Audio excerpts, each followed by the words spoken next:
కీర్తనకారుడు ఏమని ప్రకటిస్తున్నాడో, ఎక్కడ ప్రకటిస్తున్నాడో రెండు విషయాలు అక్కడ పెట్టలేదు. చదువు. నా పెదవులు మూసుకొనక మహాసమాజములో, ఎక్కడంట నా పెదవులు మూసుకొనక మహాసమాజములో నీతి సువార్తను నేను ప్రకటించుచున్నాను. ఒకసారి దేవునికి స్తోత్రం చెప్పండి.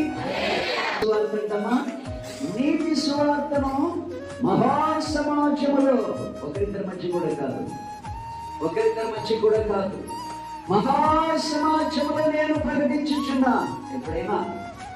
ఎప్పుడైనా ఒకసారి ప్రశ్నించుకో దేవుని బిడ్డ, నీ దేవుడిని అనేకుల ఎదుట కనపరిచిన సందర్భాలు, నీ దేవుని అనేకుల ఎదుట కొనియాడుకున్న సందర్భాలు, నీ దేవుని జనములలో, బంధువులలో, రక్షణ లేని వారి మధ్య నువ్వు ఎప్పుడైనా ఎత్తిపట్టి కనపరిచావా?